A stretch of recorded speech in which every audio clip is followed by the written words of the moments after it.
Okay, let's talk about just general getting around inside Live. Now, we've already talked about this uh, interesting little zoom in, zoom out technique, right? We got to get our mouse right in the right spot, and then we can zoom in, zoom out. We've talked about being able to click and drag clips and how you have to grab the top half, lower half will highlight. Okay?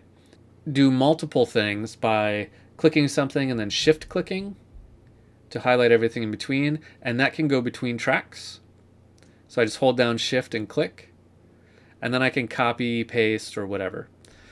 Another really handy function that I want you to keep in mind is holding down option while you click and drag. If you're on a PC, I'm not sure what the equivalent key is. It might also be option. I'm not sure, but do a little experimenting and you'll find it really quick. What we're going to do is hold down option and then click and drag, and that will make a duplicate. So I didn't just click and drag it. I left it where it was and made another one and put it somewhere different. That's a handy thing to do. Another thing I want to point out is that key commands are all over Live. Everything, nearly everything, can be controlled with a key command. Like I can duplicate stuff, I can move stuff around. Almost every function, everything you can click on in Live, you can do without a mouse by using key commands. So I'll mention key commands as they come up. Don't worry about memorizing every key command. That's going to drive you insane. Later in the course, I'll give you a document that outlines all the key commands, but for now, try to latch on to some of the bigger ones, and I'll point out when they're bigger ones, like play and stop is the spacebar. You always want to be able to play and stop quickly. That's the spacebar. But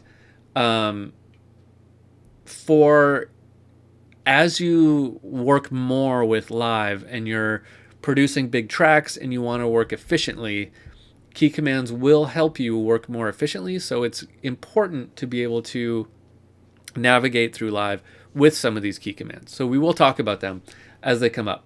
But I'm not a big fan of being like, you must memorize 50 key commands in order to use this program properly. That's kind of not really worth it. I know some people like that. But some of them can be useful.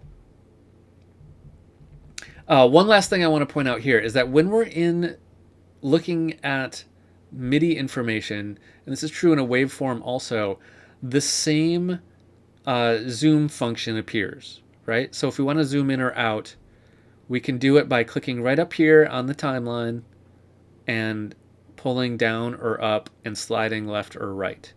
Okay? So be sure you have that that motion down because it's everywhere. It also happens, let me go to a piano thing here where we have the piano keyboard. It also happens on the left side here. We can zoom in and out vertically with the same motion. I just put it over here where the keys are. Okay? So get comfortable with that gesture because we're going to be seeing it all over the place.